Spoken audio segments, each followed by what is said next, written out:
Hey everyone, how is it going? And you are right, Gene. This is still happening. Here we are. My name is Rudy Caseres, and this is a little roundtable discussion called Is There Still Hope? We are live on my Facebook and YouTube channel. If you're watching the replay, hello, hello, hello. I'm so glad that you all can be here. I see people are already joining us. Apologies for the delay. We are all here now, and I'm excited to get this discussion going because I haven't done one of these large scale panels in a long time. And most of the time I do them, they just end up being just complete fiascos. So I feel good about this one. I feel like all of my work has been building towards this, where I can just have like 9, 10 people as part of a panel and it doesn't completely fall apart and it looks nice. And we have all of you on the comments on YouTube and Facebook. So there's already a prompt. Do you feel like there is still hope for society? If you're on Facebook, if you're on YouTube, feel free to comment. I can see your comments and I can put them on screen. A cool trick. This works better on YouTube. Facebook Live still needs to get their stuff together.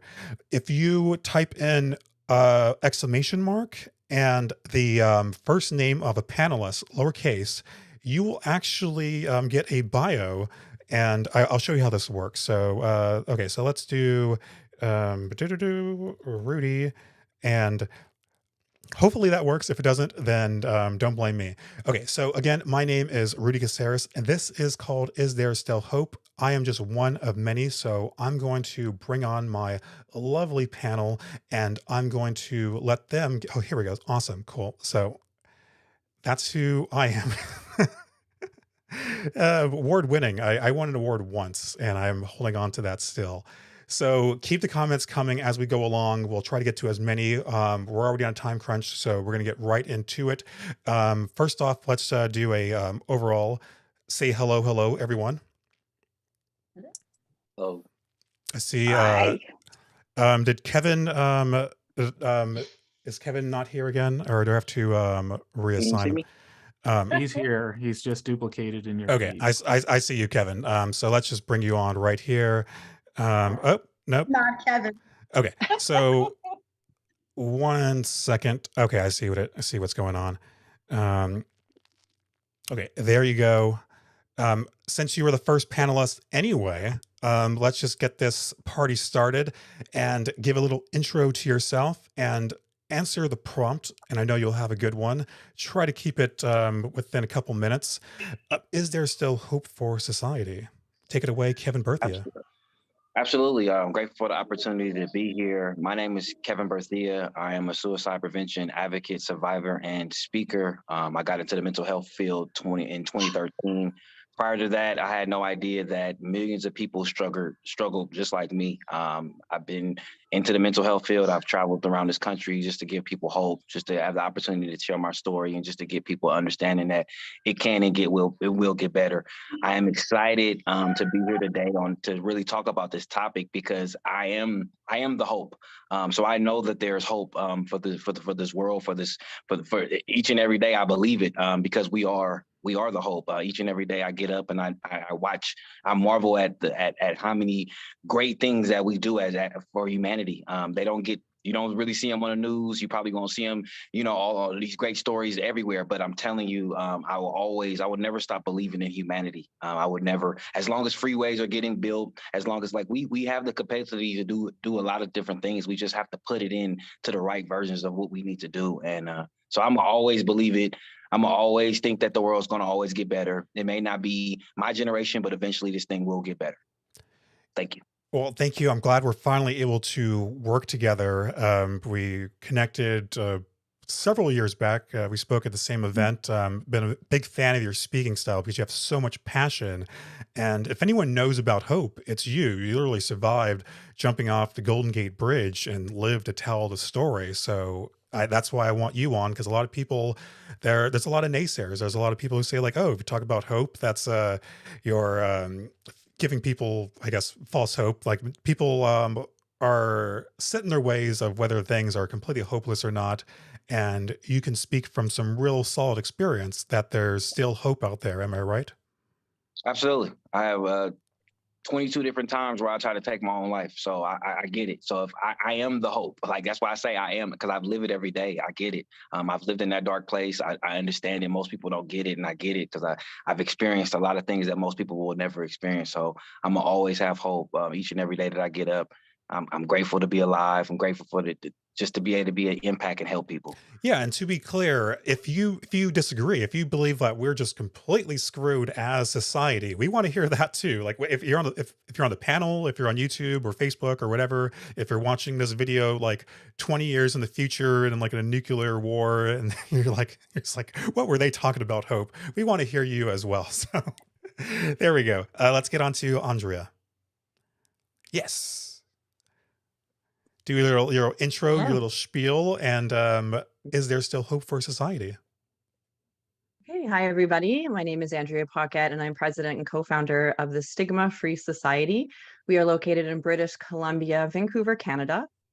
So a little about me. I am, as I said, president of a charity that grew out of my own personal experience of being diagnosed with bipolar disorder in 2005. Going through bipolar disorder diagnosis, I went through a major mania, psychosis where I didn't know what was real, what wasn't, depression so low that it brought me to the brink of attempting to take my life, and I survived.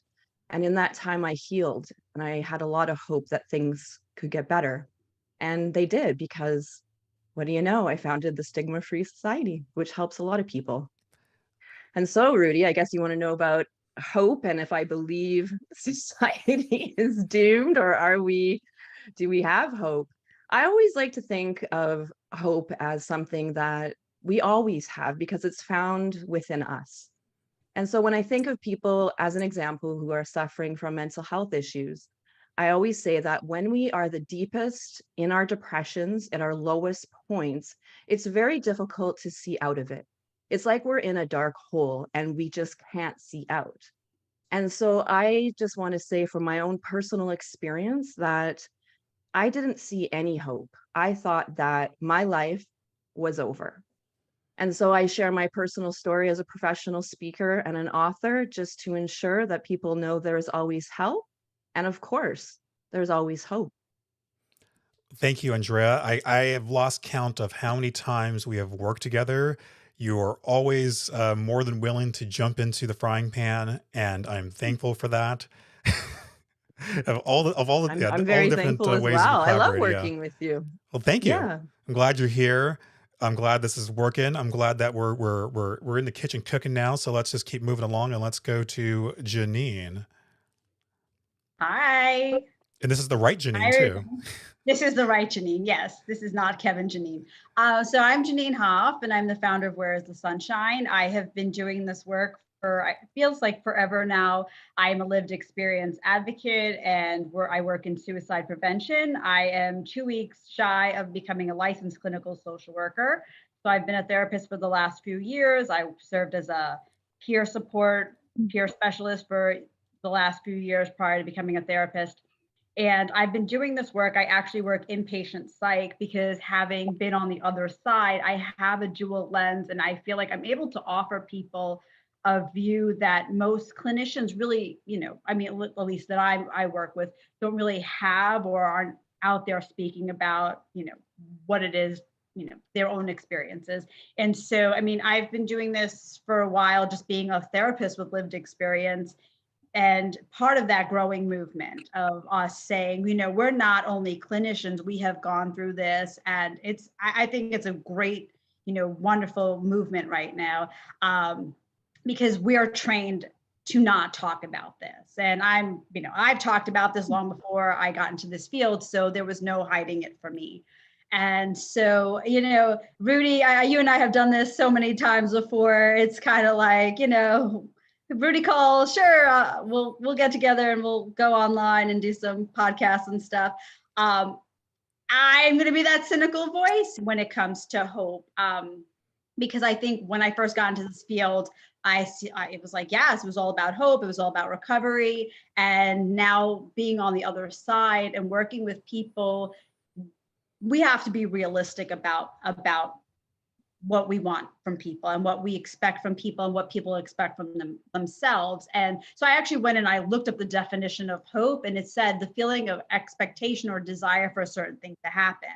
And I agree with that. I think that is absolutely necessary, but you can't have expectation if you don't do the work, if you're not invested, and we need society to meet us there, right? We just can't do it on our own. We have to have, the systems that are designed to help us join us, and so that we can meet those expectations. Yeah, and thank you. I think between you and Andrea, like, are like neck and neck, but like the two people I rely on the most when I'm doing like panel shows. So thank you for that. And you're right. It's hope is a good thing. Be let's be real, but it's also like hope doesn't like solve all your problems. Hope is a good Yeah, starting like point. we say, hope doesn't pay the bills, Yeah. right? And hope, and if you're, unhoused, you have, food insecurity, all of those things. I mean, the societal issues that we see, with, transphobia, homophobia, anti-Semitism, Islamophobia, racism, all of that stuff, right? We have to have hope to believe that at some point those systems will break down and, those barriers will go away. But at the same time, we have to put in the work to help break them down.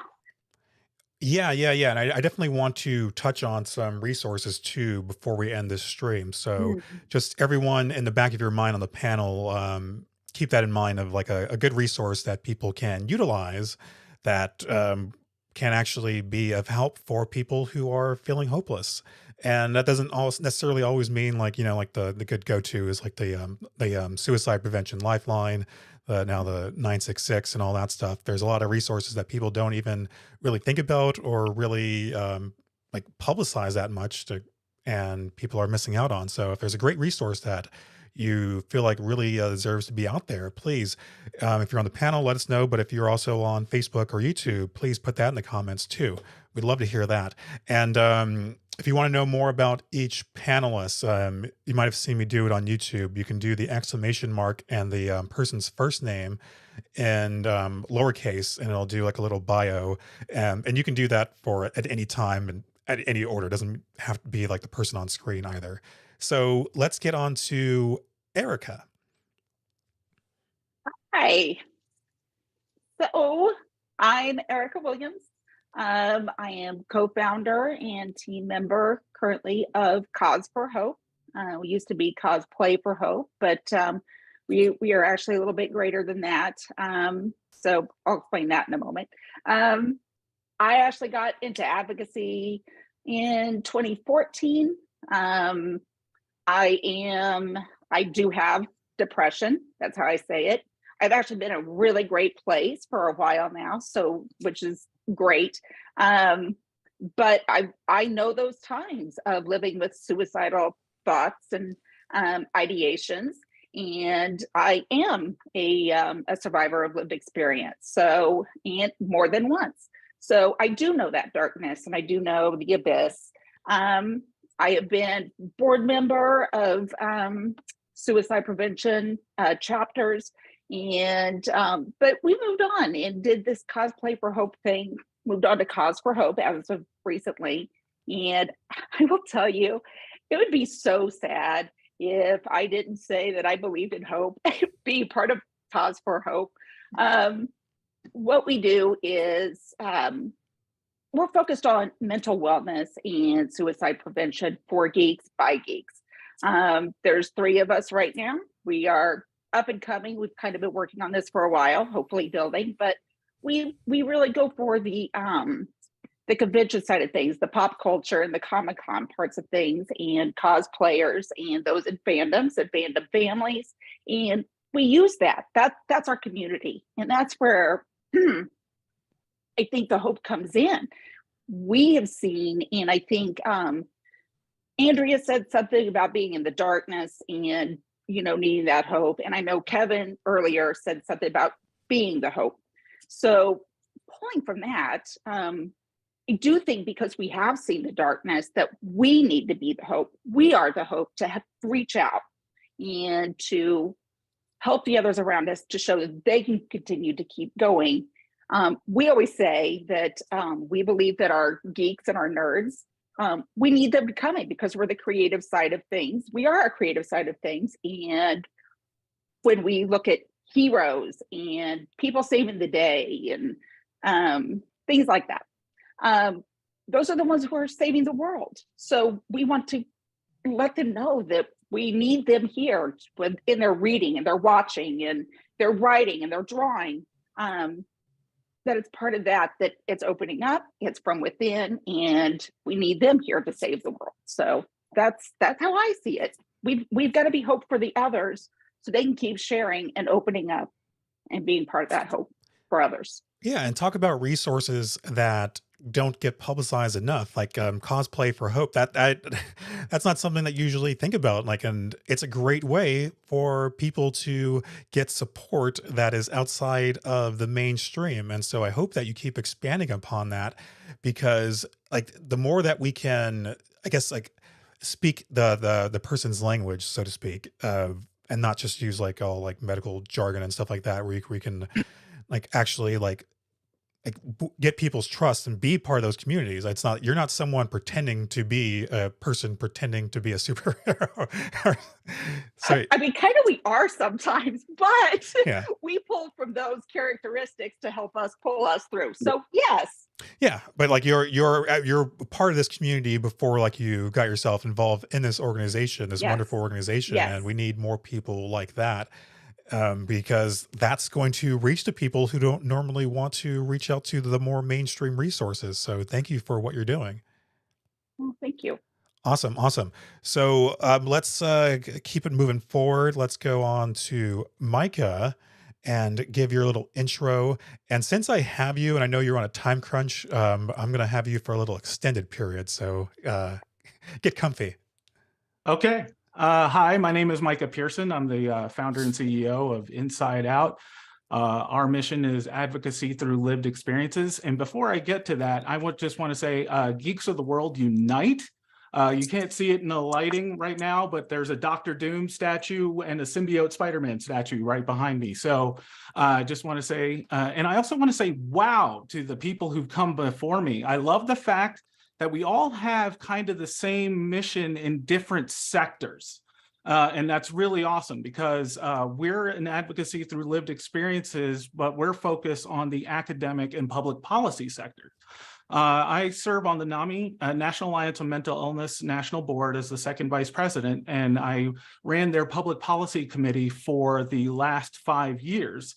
And in that, I've worked in public policy at the state, at the local, state, and national levels in getting us involved, people with lived experience more involved. And rewinding, I'm a person with, and wait for it, this is going to be a little bit of a ride here.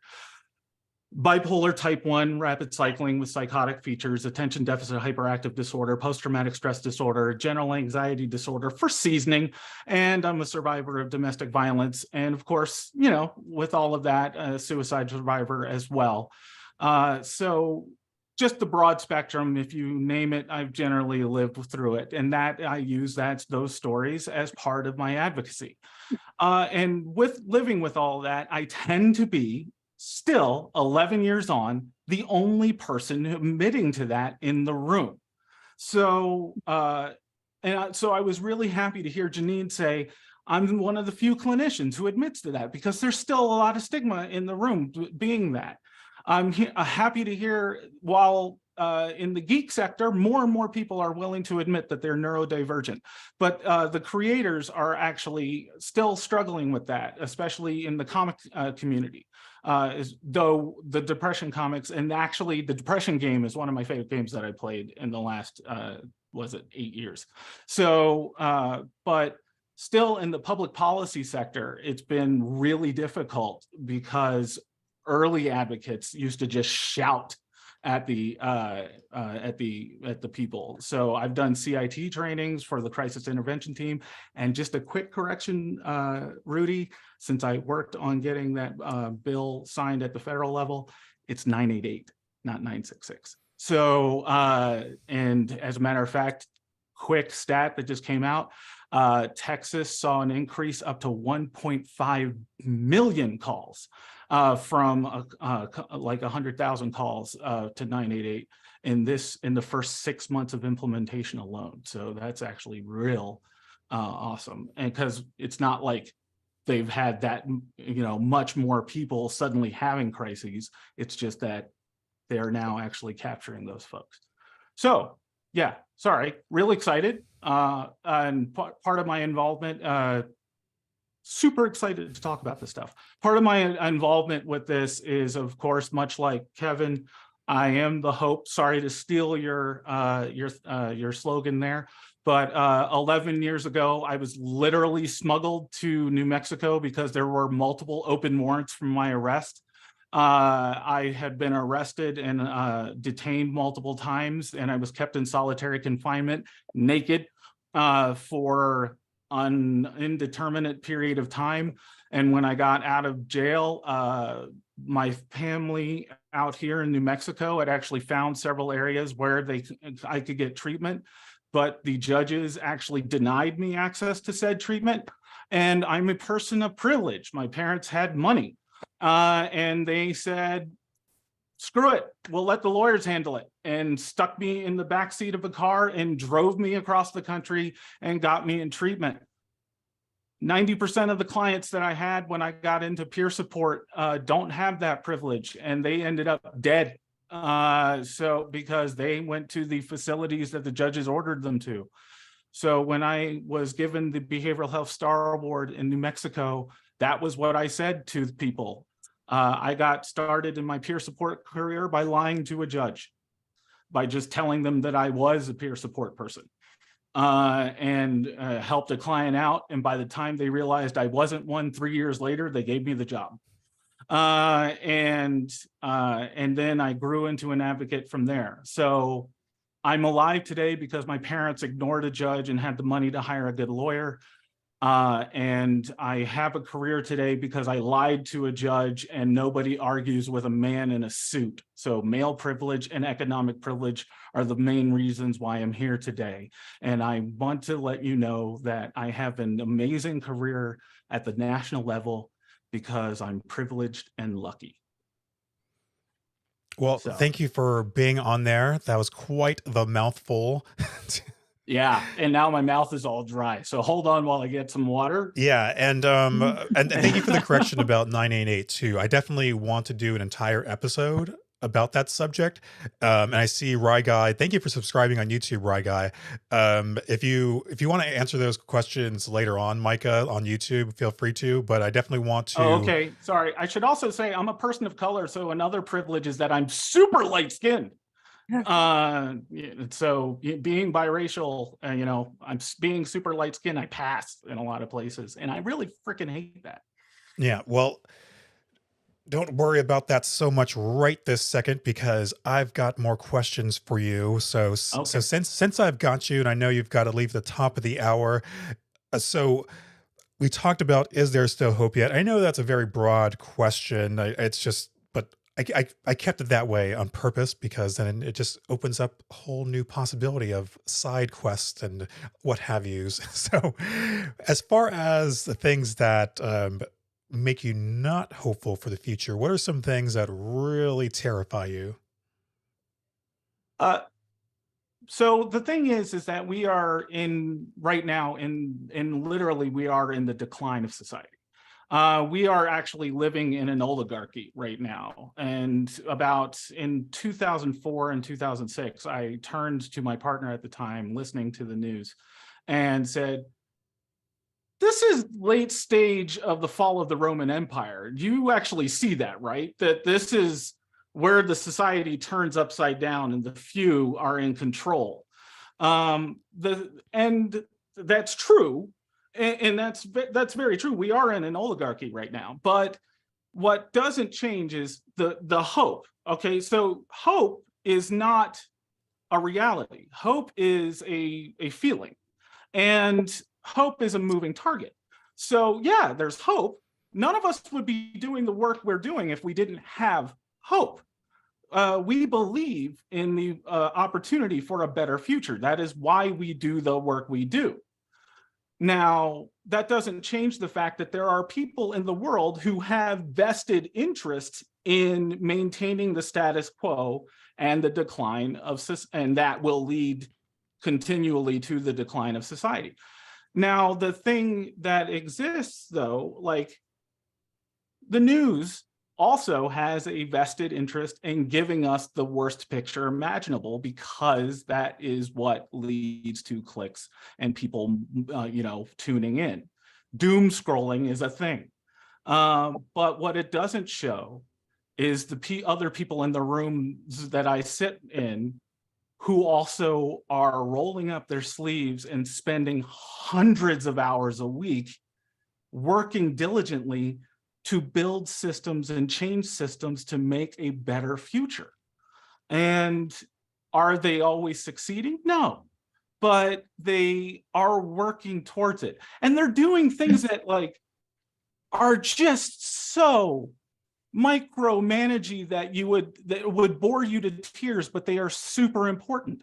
There's a Center for Medicaid Services. People who are working on Medicaid billing, that will change the lives of hundreds of thousands of people and is so crazy boring. So it is, but it is really important. And the fact that I was in the room when people called us about it before the current administration even came into power. So like the fact that there are people who are willing to take that on gives me hope. But that doesn't change the fact that a person who is unwell and unstable invaded a country for no legitimate reason and is continuing that invasion despite the fact that it is completely not working. And even if Ukraine succeeds in their defense, their country has been obliterated. And also, in order to successfully defend themselves, they've had to become so nationalistic that they will create their own insurgency moving forward. That it is likely that they will become a similar radicalization against Russia moving forward. That we've created a new Middle East that in the Far East, that's going to be having ripple effects for the next 60 years and a collapse of the European economy. That's a disturbing thing. So unfortunately, sorry, one of my hobbies, because I have a problem, is geopolitics. So these are things that cause me not to have hope. But I have a niece. She's 2.5 years old. I want her to grow up in a world that exists, that is not suffering from a nuclear winter. So I'm going to do every damn thing I can to make sure that she does. And also, here's one thing that a lot of us haven't mentioned. When I was sick, deep in my addiction and deep in my illness, before I moved here and before I ended up in jail, because I did a lot of bad stuff before I entered my recovery, I hurt a lot of people. And my karmic footprint was, I was the bad guy, to quote Billie Eilish. I was the bad guy. And so I have dedicated my life to leave a karmic footprint for good. And there are people out there who believe in doing that. And I've worked with them and I continue to work with them. And that gives me hope. So this conversation, is there still hope? Hope is a feeling. And as long as you have that feeling in your heart, of course, there's still hope. is hope a realistic thing? That doesn't matter.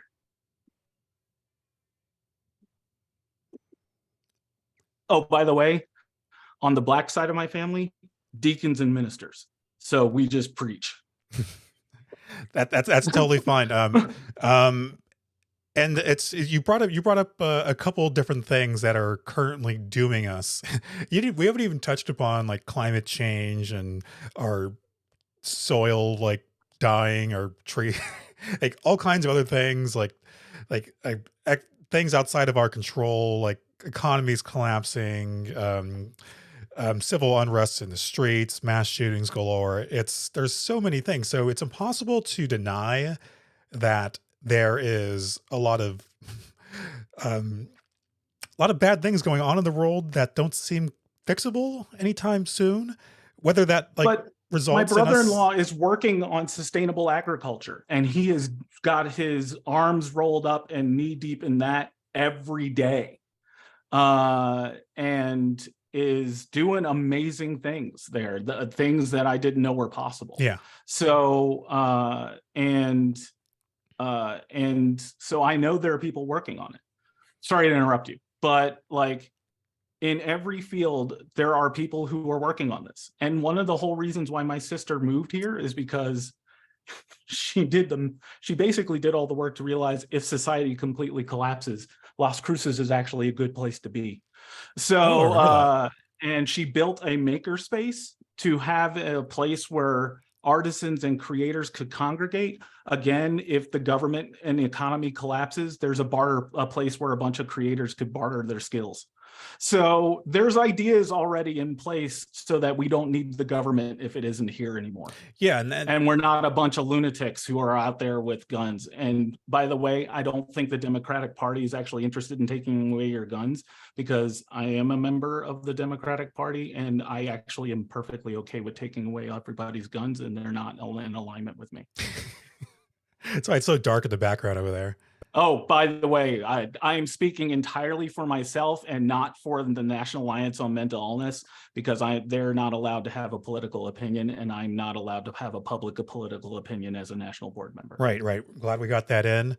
I have to get that in. If you swear again, I can just use the button. Yeah, okay. I am legally obligated to say that. I should have said that at the top. Okay. Okay, cool. No worries. And I'm glad that you're no longer the bad guy. You're just the bald guy. I am working diligently at no longer being the bad guy, but I'm also a guy. So I have a lot of privilege to deal with on that. Yeah, it's very hard to divorce the bad from the guy. So, in case that you don't get a chance before you leave, what are some other resources that you want to give shout outs? People are doing amazing things. I know you already gave a couple. Like I said, 988 is an amazing resource that is local to you. I want to recommend, I didn't know I was supposed to have resources. I would, no worries. I recommend, if, as a matter of fact, how about this? I will follow up in the chat with some great resources, because there's a great national Black trans organizing group that I've been recommending. So one of the speaking groups that I've been doing with is I've become the go-to guy for the lived experience person for the American Psychiatric Association, because they've finally understood that lived experience is something that they should be hearing from. So sorry, I wasn't prepped for that. Oh, no worries. Kind of sprung it on you. But I will say, just as a shameless plug, if you come to ioadvocacy.com, I actually every Wednesday publish lighthearted layman's education about mental health, like subject matter, like actual mental health conditions. Like I actually framed PTSD through the lens of 80s ninja movies. So so you could learn about how those conditions work for people, and I try and keep them lighthearted. I know this is a shameless plug, but I really want people to learn about their conditions, and a lot of people don't like reading about mental health because those are dire conversations. So I really wanted to keep them funny. Well, thank you for being on. If you have to head off before we get back to you, I that's totally do. You fine. said I would freeze if I Yeah, exited the call, and just I go should like, actually look like I'm paying attention. So there you go. Thank you, Micah hold Pearson. on. I really want to have you on again in the future. So take care. Thank you so much for having me. And by the way, everybody here has been super impressive. I'm going to come back and listen to the rest of the meeting because I really want to hear what the rest of you had to say. Y'all have been awesome. Great. And I want to hear what Cheryl has to say. Okay. I will not give you as much time as Micah. I know. I'll start with how I come at this, since that's what other people have been doing. I come at this work, it sort of consolidates a lot of what I've done in my life as a community activist, with a focus on human rights and social justice, intersectional mental health and suicide prevention. I'm the founder and director of Youth Mental Health Canada. We've been in existence for 10 years. We're a registered charitable nonprofit organization, community-based, small operating budget, doing big things. I'm a writer. I've written 5 mental wellness workbooks and 1 guidebook. Here's one example. This is a real sort of focus of a lot of my work is school phobia.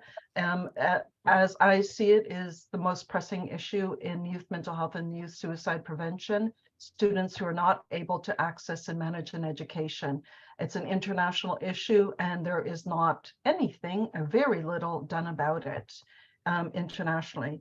I'm an educator. I've taught elementary, secondary, post-secondary, and adult education in Canada and Africa.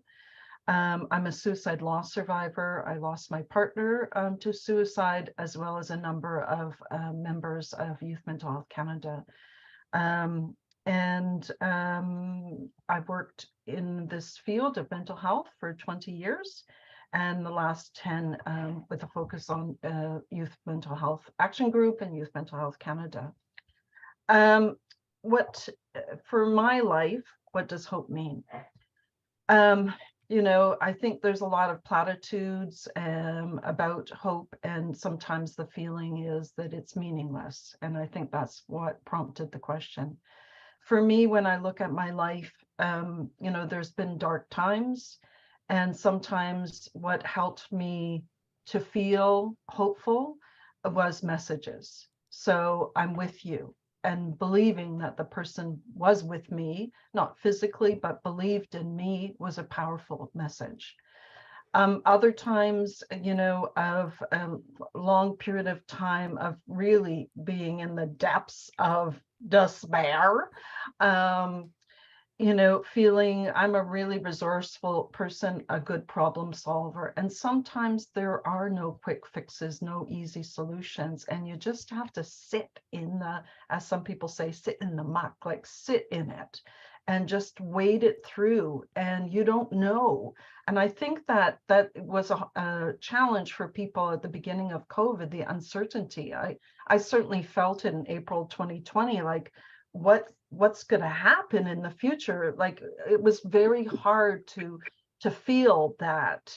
And for me, there were no messages. There was very little support when I was going through a very dark time. But I'm living testimony that it gets better. And that feeling that it gets better is a powerful feeling. And when you reach that, how every day feels amazing, because you lived through such a dark time that is not of your making, but that systemic forces, the forces in life that really challenge things, makes it even more difficult. So hope can be a powerful thing, that life gets better, that there are solutions, that something is possible.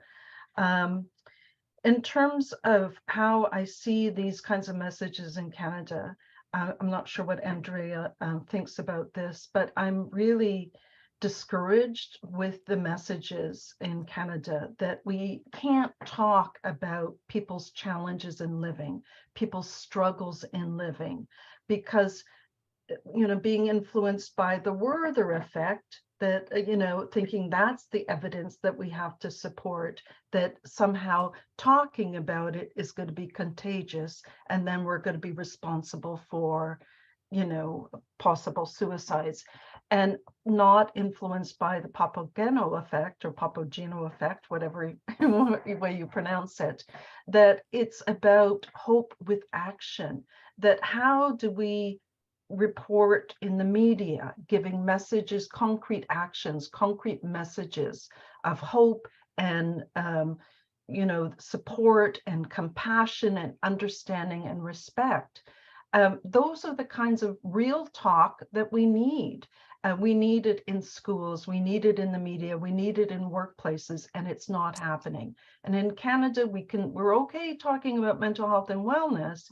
We're not okay about talking about people struggling, having mental health challenges, making suicide attempts, suicide loss, suicide prevention, suicide intervention, all of these, suicide postvention, all of these things are silenced with taboos, age-old taboos that say it's not okay.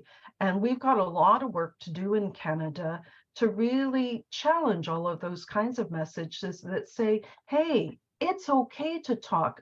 There's no, we don't want to force people to disclose. We have a national campaign, let's talk. I think we have to create the safe places with safe people that encourage talk in with respect and safe disclosures, and without this sort of obligation to disclose, obligation to advocate for yourself, that as a society we need to step up and we need to see more community care. We need to see more examples of people taking better care of each other. So is there hope? There's always hope. And that is the most powerful thing that we can impact people's lives, but we need to provide the real action to support people's lives. And without that, how could people believe that life is going to get better when they've only known poverty, they've only known abuse, and it's intergenerational?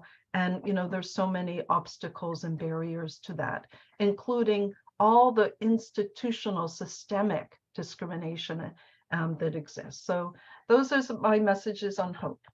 Well, thank you, Cheryl. You're another person who I can constantly call on, like any podcast, any live stream that I do. I reach out to you and you always answer the call. So thank you. It's good to have an educator perspective as well, because you're around young people and they have different outlooks on the future and what's going on in the world and how it affects them. That's completely different from like, old people like me and maybe like you too, Cheryl. I don't know. Speak for yourself, Rudy. but we are youthful. Yes. Thank you, Cheryl. Appreciate that. Let's get on to Sarah Jickling. Hello. Yes, my name's Sarah Jickling. I'm a musician and mental health advocate who lives with bipolar disorder type 2. And I've got the alphabet as well, OCD, PTSD, ADHD now. Ooh, added a new one this year. That's exciting. And so thanks so much for having me. I have been a mental health advocate for quite a while. But COVID really put a wall up for me because I'm a musician, I'm a performer. So a lot of my mental health advocacy was done live. And so with COVID, I lost my job with the BC Schizophrenia Society, where I went around to high schools and sang songs and educated on psychosis and stuff like that. And so I really appreciate the opportunity to be here and to remember that I have knowledge that's useful because this is useful, and everything everyone has said is so helpful, and it really is important to talk about this stuff and to know that our lived experiences are worth something, even if we don't have degrees or what. I mean, some of us do, but I certainly struggled and was not able to get a degree, but our knowledge is worth something. And I think that in terms of is there hope? There just has to be. So I definitely, I'm also someone who's lived through suicide attempts, and like I'm proud that I got through like losing my job and then losing another job, and this whole past few years without any suicide attempts, because in my early 20s I had so many. And so like I just know that if someone is dealing right now with suicidal thoughts, like you can get to a place where you will even deal with really hard things and it won't come to your mind, and it won't like be an option that you're thinking about. So like just know that it's going to get so much better.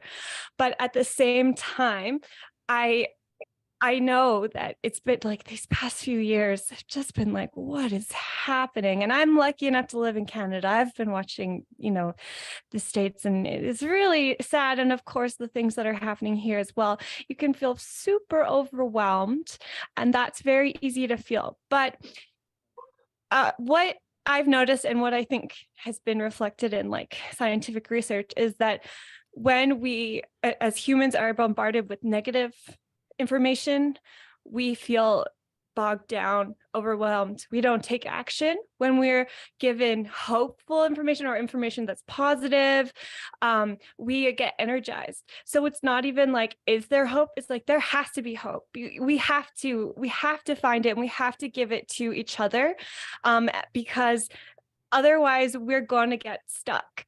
And that the people out there who feel naturally more hopeful, I would love for those people to really think like about connecting to the people who feel slightly more negative, because like for me, anytime I hang out with somebody who's more naturally hopeful, I just have so much more energy after, and then I can actually go out and make the changes. I can take steps towards making changes that are going to be positive for the future. And I think that one of my main things that gives me hope is that I used to work in high schools. I taught songwriting and mental health advocacy. Seriously, the teenagers, at least the teenagers in British Columbia, are so good. Like I went to these high schools, and they were like, "Hi, we're part of the mental health club." You have a mental health club? That's amazing. There were people in the middle of nowhere in British Columbia. Like we had to drive like 15 hours to get to their tiny school. And they're like, hey, because of YouTube, I feel comfortable saying that I'm non-binary and queer. And even though I'm the only one in the school, like, so and it's very different. It's very different from being in high school 10 years ago. I'm sure it's ridiculously different from being in high school 20 years ago. So things are getting better. People are getting better. And a lot of the reasons why we hear about the really bad things that are happening is because people care more now. So horrible things were happening to trans people for forever, but now a lot of us care, and that's really important. So knowing that we hear a lot of this stuff and it feels really, really negative, but the fact that so many of us like you actually are worried about it is actually positive in a way. Yeah, and thank you for being on here and for hanging in there. I feel like the last time I talked to you was like an hour ago, and you've just been kind of chilling out on Zoom. So thank you for your patience, and thank you for your input. I see a lot of great comments on YouTube as well, so I'll try to plow through as many of those towards the end. So I want to make sure we get through all the different panelists first. But I appreciate all the love, all the support in the comments on Facebook and YouTube. So keep them coming. And thank you, Sarah. And you're right. If there's no hope, even if it feels cheesy at the time, it feels like you're faking it. Like if there's no hope, like what are we even doing? There's got to be hope. Of course, you recognize the whole world falling apart all around you. You don't blind yourself to that. Some people think that that's the same thing, that if you're hopeful despite like all of the nastiness going on in the world, that you're delusional, and that's not true. You can be hopeful while also acknowledging the collapse, all of the badness going on. And that hope is what fuels you to keep moving forward and keep finding ways, even if it seems like you're just like going up, like the Sisyphean task. It can feel like that sometimes, where you're just like going up that hill and just keep falling back down. But you just have to keep going, because if there's no hope, then what are we doing, right? Exactly. Great. So let's get on to Heather. Oh, okay. So Rudy. hey, how's it going? Let me get you on here. Let me because 1 second. Just keep talking. All right. My name's Heather, and I'm 49. I had written a suicide letter when I was 8 years old in 1981, and then had another suicide encounter at 14, 20, 28, 38, and 47. So I'm 49, 48 of my 41 of my 49 years, I've just struggled with wanting to die. And I think what makes my story unorthodox is for the last 23 years, I've been married to a pastor. And so that has kind of put me in a weird spot. Not a lot of pastors' wives are out there talking about wanting to die. And 2 years ago, during COVID, I wasn't able to make pastoral visits to people in rehab and psych wards and ICU units. So I had to, out of necessity, start shipping what I would normally take for a visitation. And so 2 years ago, I started sending out life boxes to people anywhere, going through anything, so that they will not give up. And in 2 years, I've shipped out 7,500 life boxes to 47 states and 14 countries. I'm getting ready to go to Jamaica in 2 weeks. I'll speak at 2 high schools there, and we are bringing 1,700 student life boxes to Jamaica. I believe that one more suicide is one too many. I know what it's like to want to die, but I know what it's like to get to live. And so I try to keep that mindset when I help everybody else. And the hope for me is rather elementary, but I believe that if I wake up breathing, that's my proof to keep going. Thanks for having me, Rudy. Well, I'm glad you're here. I'm glad that you're sharing your story. You're actually not even the only pastor's wife on the panel, Erica Williams as well. So you're in good company. All right. Way cool. Yeah, you'll have to hang out sometime. But again, thank you. You're another person who always tries to answer the call. I know you're an extremely busy person, so I'm glad we were able to make this work. And I know you're another person who was just like hanging in there for like the past hour. Finally got a time to say your piece, and I'll let you follow up as well once we get through our final panelist, Emily. And that is not Emily. That is who are you? You are Emily, talk to me. Hello. All right. So can you hear me? Yeah, there you go. Okay. All right. So I have the colorful squishies behind me, stuffed animals, because I use them as emotional support stuffed animals. I am just 40. I just turned 42 years old, young, yesterday, and I've been experiencing the birthday blues. My dad just died 4 months ago. And so I've had quite the heavy heart. I'm usually very spunky when I do these talks, but death is a part of life. And I think that, life is about yin and yang, about the good and the bad. And so, there's just, we wouldn't be able to appreciate happiness without sadness. We wouldn't be able to appreciate life without death. People are so scared of death. And even though we are suicide prevention advocates and suicide attempt survivors, to be honest, yeah, some thoughts do come across my mind about, thinking about it, but I don't actually attempt it because the big sister inside me is very mature. She has her coping skills, and I've been doing mental health advocacy for over 9 years, and my big sister, Emily, inside me, she holds me, my inner child, and she says, "You're okay. You're okay. I see you. I embrace you. And I love you. I love you so much." And this last year has shaken me up so much.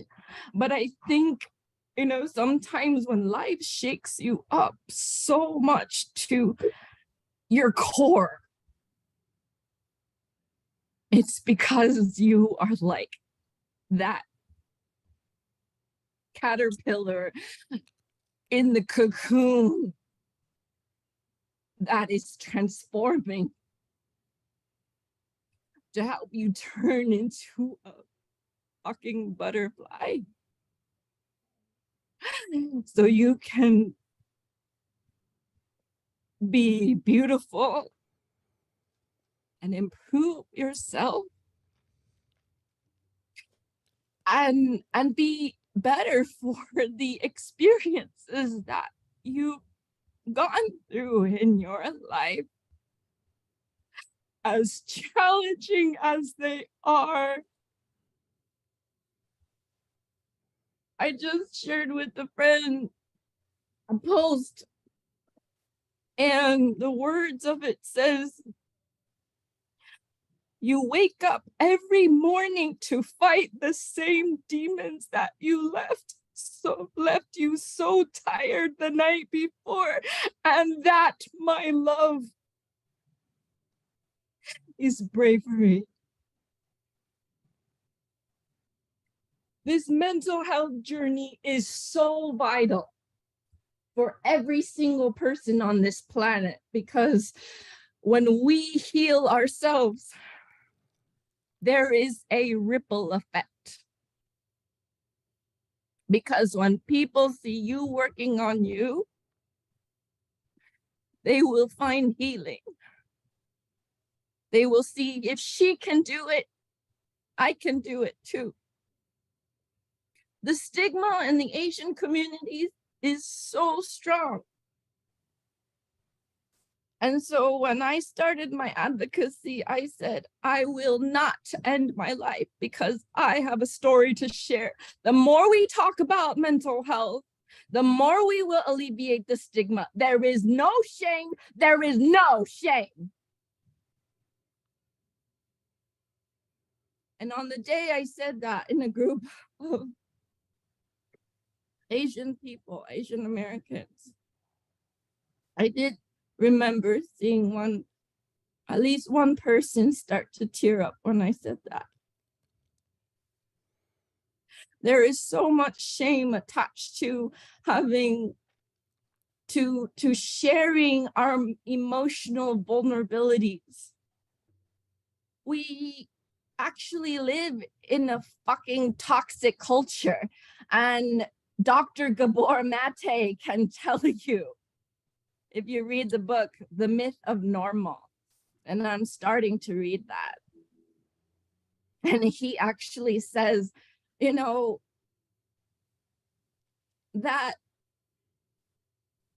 he actually refers to people with mental illness as people with so-called mental illness. Because while the rest of society is denying that they have any skeletons and trying to show, everything is fine, everything is so great, they're very good at hiding their skeletons. And the more you suppress and repress your skeletons, sooner or later, it's gonna friggin' blow up.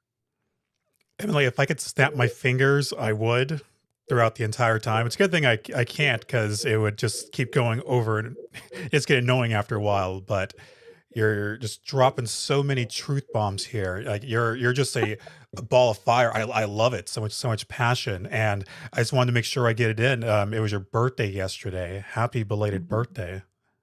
Thank you. Um, Thank you so yes. much. Yeah. And thank you for, I know like a lot has gone on like over the past like 5 years to whatever, not even including the pandemic, but just so much has gone on. And I'm so glad that we've been able to keep in touch and just know I got your back. Okay. Anyone's being mean to you, I'll be somewhat mean back to, if you want me to. I'm not going to fight your battles, but I'm glad that you're here. And I want to go back to all of us now. And did that come out looking right? Okay, it looks good to me. Thank you, Micah, for striking a lovely pose right there. So we heard some great feedback today in our panel, a lot of amazing things. And I wanted to see if I can do this right. Um, I was going to say use the raise hand feature, but sometimes I don't always see that. So just physically raise your hand if there was something that you heard over the past hour that really spoke to you that you want to reply to. Oh, I see Andrea right there. Yeah. So thank you so much. And Emily, thank you for sharing your being so authentic. And I really appreciate when people share their truth and many hugs. Okay. So I just want you to feel that and sending you very healing and loving vibes. So when Cheryl was speaking, it was very interesting. My fellow Canadian and as well Sarah. So we're up here in Canada, but I wanted to share, like Rudy, you were talking about youth and resources as well. You mentioned sharing some resources, but I just wanted to share a little bit about the Stigma Free Society as a resource, but also how it links into youth mental health and stigma. So I'll just respond a little bit to that. Does that sound okay? Sure, go for it. Okay, so visit our website first and foremost, stigmafreesociety.com. This is an organization that I founded on my own personal story in busting stigma. And my main goal was to reach young people in schools. So I had my first school presentation of 15 students and shared my story. And I knew this was my mission and to help empower other people to share their stories. Because as you were saying, Cheryl, it is very important that we share our struggles, be authentic, talk about the stigma and the real life experiences of people to bring people out of the shadows. And so we have this amazing program called the Virtual Presentations Program with 23 presenters of lived experience that go into schools virtually across Canada and share their struggles, their triumphs, and various stigmas, living with autism to mental illness, the stigma faced in LGBTQ communities. So that is one of the things I think is very important when we connect, especially with young people, stories. Really, stories bring hope. Stories help us feel, as you were saying, Emily, that we're not alone and that people truly feel that there is hope. And that is what the Stigma Free Society is about with our student mental health toolkit for schools. So Cheryl, I really want to connect with you and really encourage people to come visit what we're doing at Stigma Free, because the whole point is to bring lived experiences out of the shadows and ensure that we all know that we're not alone. Great. And what's the website to that? stigmafreesociety.com. Okay, I'll put that in the chat right now, stigmafreesociety.com. Anyone else? Sarah Jickling? You're on mute. It's bound to happen sooner or later. Gosh, I told myself I wasn't going to do that. Anyways, I just wanted to say, like, on the other side of stories are so great. Stories can help us get through and connect and be like, we're not alone. I also am a huge fan of facts. So like when Micah was talking and he was saying, I know this person, they're doing this. I know this person, they're doing this. This is what we're doing. Actually, like looking into what are the good things that are happening, what's really going on, because it's true that when we watch the news, we do get a distorted view of reality. So there's this book called Factfulness, and it's kind of like made to be like mindfulness, but with facts about how in general, very much in general, things generally are getting better, even though you can point to a lot of specific things that are really doing like a bounce back up and down. Things aren't awesome. But if you look really, really at the big picture, in general, things are getting better. And so almost like DBT for people who've done DBT, where you have emotion mind and rational mind, and then in the middle, wise mind. It's like stories, personal stories, and then like general facts. Almost like those two things together, I think, are almost the key to feeling hope. Yeah, and at the very least, we're at least aware of all of the horrible things going on in the world and the things that could happen if we're just left unchecked. And I have hope for the future generations too, because it just appears that they're more progressive, they're more willing to fight for justice, more willing to not care as much, I guess, about like having the nicest things and just wanting to be more authentic living. So there's that. I could be completely wrong, but I want to have hope. And hope ain't a bad word, right? Anyone else? I see Jeanine with her hand up. Yeah, Micah made me think a lot about when he talked about, people out there to make money. Some of the people, not everybody, but well, we all want to make money, but that a handful of people are making decisions for so many. And that's kind of where I don't have hope, is in the systems that currently exist, because a lot of them exist for selfish reasons, for, capitalistic reasons. And so when I look at hope, now I think sometimes we conflate hope and faith. And I think they're kind of two very separate things. But when I think of hope, I think of the people like us who looked at what systems existed, where they helped us, but where they failed us. And then we took that action and we took that initiative to say, okay, if we want other people to not feel the way we did, and we want other people to, find a life worth living, then we're going to take this into our own hands. And I think all of us, every single one of us here, has done that. And I think we're leading the way for more and more people to say, hey, I'm going to be out there. I'm going to be a voice. So when I think of resources, I say, look in your own communities. Look at the work that's being done on the ground, the really small grassroots organizations, not so much the big systems that are there, because those systems, yeah, they are helpful for some. They could be unhelpful for others. It's hit or miss depending on what your needs are.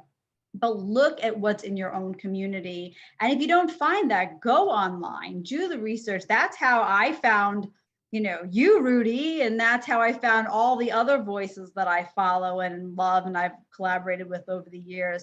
It's because they're really good people who have been through this and have seen both the good and bad. And we're out there getting our hands dirty doing that work. Thank you, Jeanine. What say you, Cheryl Boswell? And then we'll go to Heather. What say I? Well, I've been asked by media across Canada about 988 many, many times, and it's projected to happen the end of November this year in Canada, and hopefully, some point internationally. And so my response to that, what do we need, is national leadership. We need to see, a real challenges to status quo, because status quo isn't working.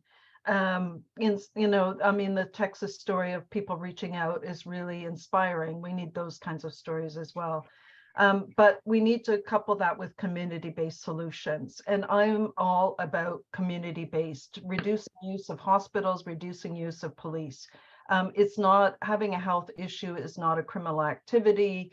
And I think in terms of youth mental health, we need to really challenge all the kinds of, the medical model of looking at mental health challenges and disabilities, and looking at, reframing systems that don't work for young people, using motivators to get out of mental health crises into individualized, accessible models, schooling models that actually work for young people. We need accessible tools. Tools for wellness. It's the reason I wrote the books. They're all evidence-based. They use international best practices. They're peer-reviewed.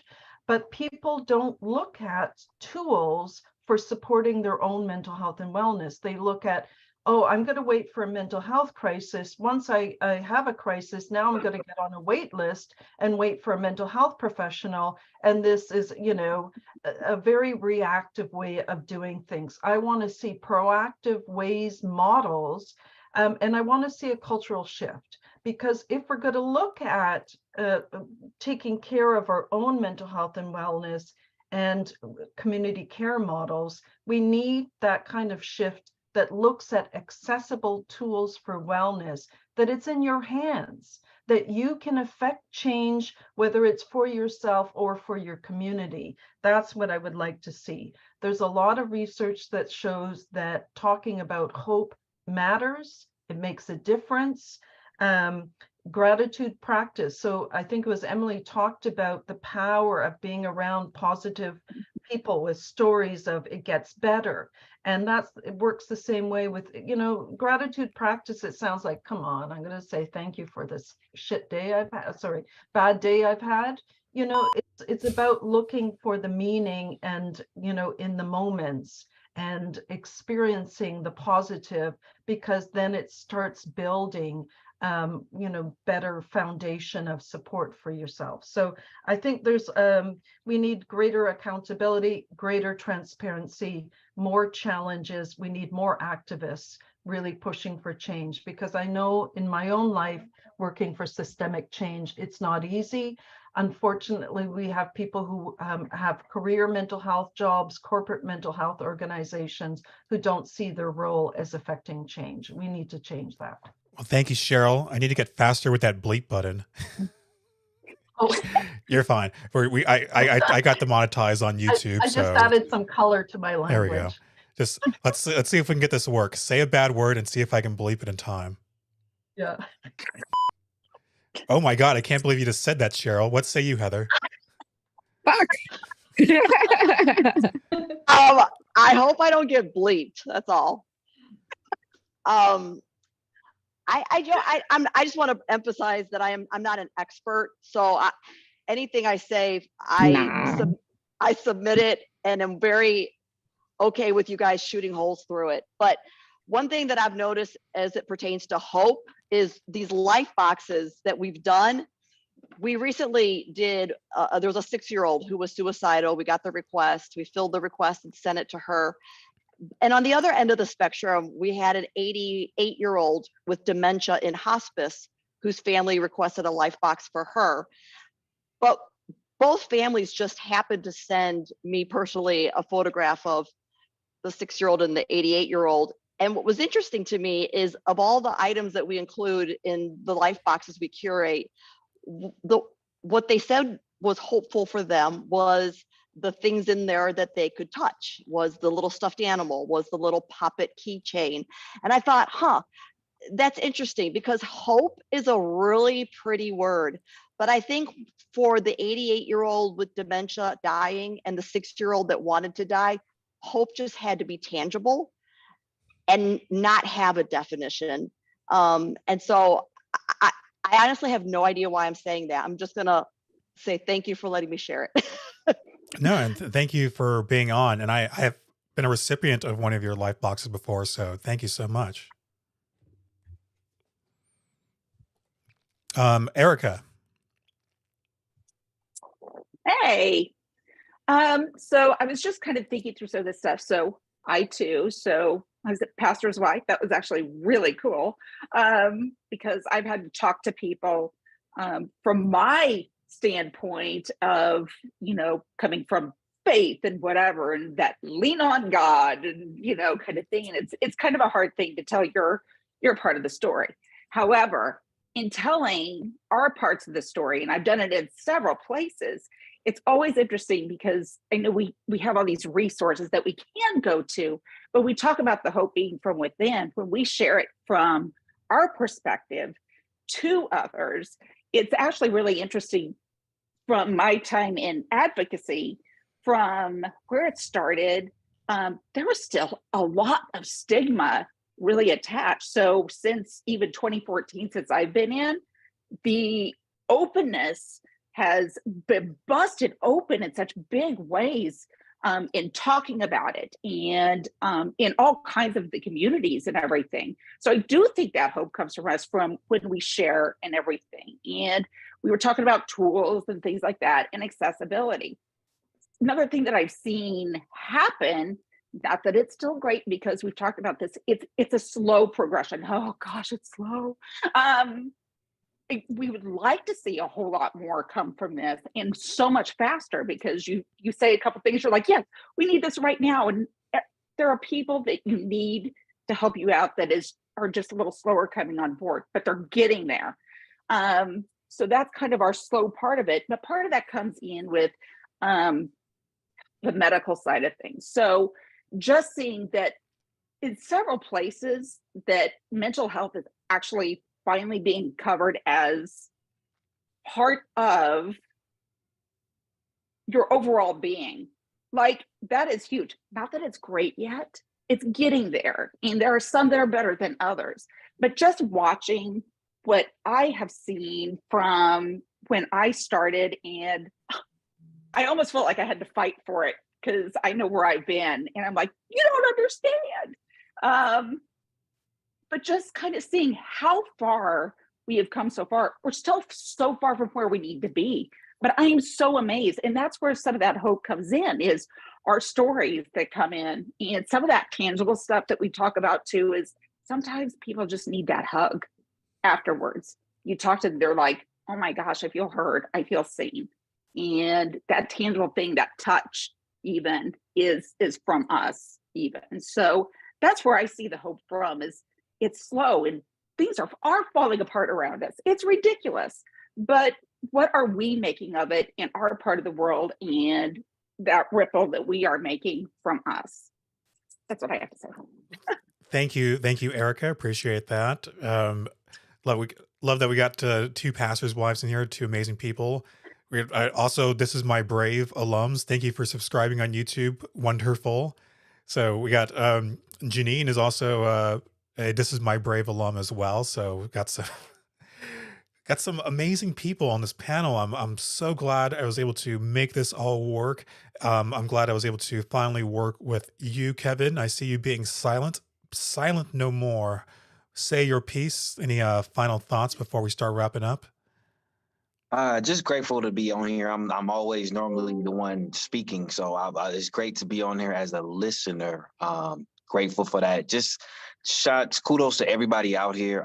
Continue to just do the work. It's needed. We live in a society that is watching us. They're watching your every move. Somebody's watching you, whether you know it or not. Just continue to just be steadfast in your growth and your actions. We need you. Whenever, whatever you going through, whatever you're going, if you need help, reach out. Always be mindful of what you got going on, because you're important. And I thank each and every one of you from my heart, from the bottom of my heart, for everything that you do, your advocacy, your work. It's hard, and people don't know behind the scenes what we go through because of what we have to do. So from my heart, thank you. Some days it's like, do I feel like doing this? Yes, please feel like doing it, because somebody somewhere needs it. And I'm just grateful for this opportunity, and thank you all. Well, thank you, Kevin. I'm glad that we got to work together. Hopefully it won't be the last time.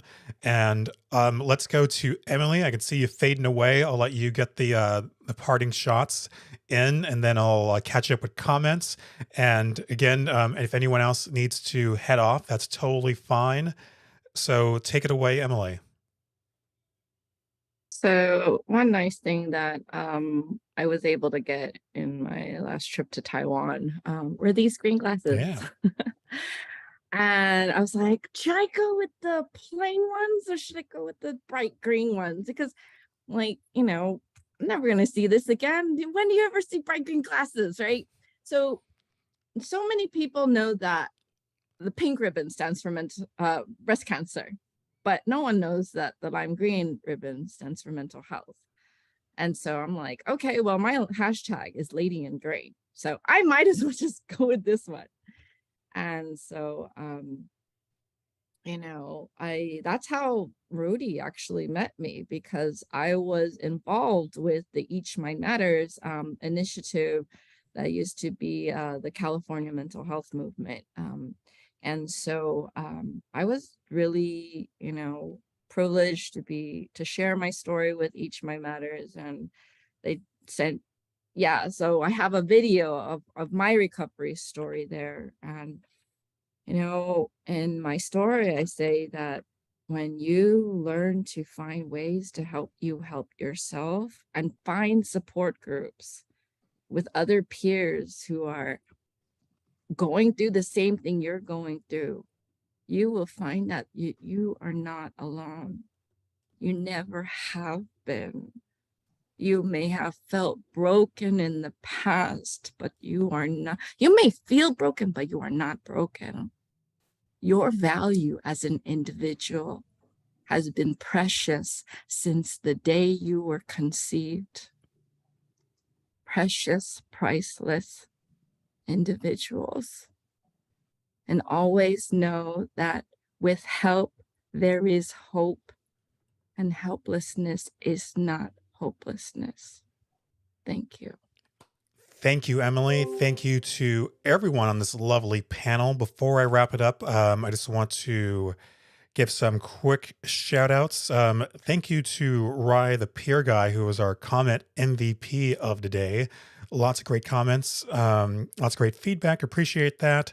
Thank you to everyone who just stopped by to say hi. If you're watching us later on the day, later on the week, that's totally fine. Still feel free to comment. I do respond to comments later on too, so that's totally cool. Jean says, self-help group, Recovery International, for tools to strengthen our mental health. Awesome. Emily on Facebook says, we have to be the change we want to see in the world, and it starts with us. We have to fill in the gaps when we see them. True, true. And we left lots of links, lots of bio information in the comments too, so go check out that. Catherine on YouTube says, but what is normal? My normal isn't the normal for someone else. We all need to be better humans as whole, bridging the gap between humans. True, true.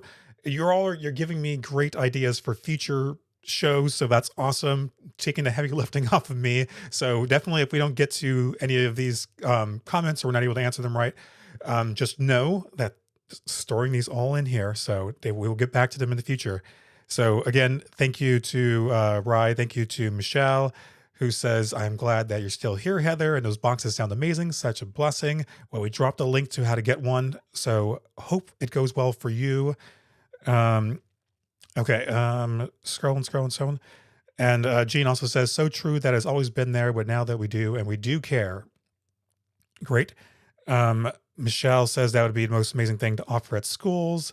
Apologies if I don't know the context of that. Hopefully it's the life boxes, because that would be a good idea. Catherine also says, if your story can help one person, ooh, that's a big one, and that person can help another, dots will always be there. It's whether you can believe that there is brighter days ahead, one day at a time. True, true. Yes, and another great comment, we wouldn't be in this stream if there wasn't any hope. Well, I'm appreciative of that. I'm appreciative to everyone who watched. Sorry if I missed any other great comments. Lots of great stuff in there. Like I said, I'll try to get to as many as I can later on the day when I get more free time, but keep them coming because you all have made this an amazing thing. I didn't know how this was going to go. Oh, wrong one. I didn't know how this was going to go, and it exceeded all of my expectations. So I couldn't have done it alone, obviously. Thank you to all my panelists. Thank you to Kevin Berthia. Thank you to Andrea Paquette. Thank you to Jeanine Hoff. Thank you to Erica Williams. Thank you to Micah Pearson, looking as astute as ever. Thank you to Cheryl Boswell. Thank you to Sarah Jickling. Thank you to Heather Palacios. I said that right, correct? Great. Thank you, Emily Wu Truong. And in case you didn't know, in case you're just joined here from some other way, I am Rudy Caseres. I've been speaking out on mental health and various other subjects since as long as I can remember.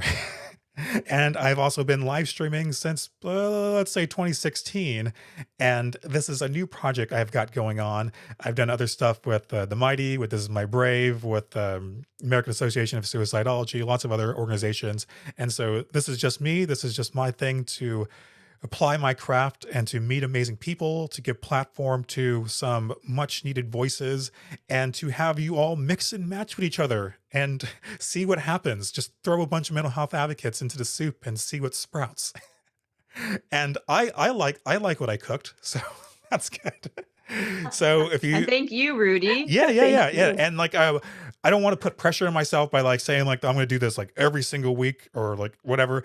When it happens, it happens. It's going to happen regularly, but I'm not going to put pressure on me. But when it does happen, it's going to be awesome. So just stay on the lookout. Make sure that you're following me on Facebook. Make sure you're subscribing on YouTube, youtube.com/Rudy Caseres. That's the best way. I can do a lot more interactive stuff on YouTube. So eventually I just want to just stream on YouTube. So please subscribe to that channel. Thank you to all the people who did that today. That is my spiel. Whoa, that was a lot to get through, but we made it. I will let I was going to say Micah, but let's go with Erica. Final words, and then we'll play it out. Okay. Well, first, Rudy, as always, thank you for having me on and including me in these things. And it's always amazing to see other people doing stuff. I always feel out of my league. So thank you all for even listening to me. I am looking forward to connecting with other people and see what else can happen. Rudy, this is amazing, and keep doing your thing. And as we're doing in the Cause for Hope part, we are connecting with our geeks and our nerds, and making sure they're still going in the world as well, because that's a hard one to get to. So keep up with us on Facebook. It's been a little slow. We've all had some personal stuff going on, but not bad stuff. So that's good. And I'm just happy to be here. So thank you. Bye all. Until next time. Hey, there's 10 of me. That's awesome.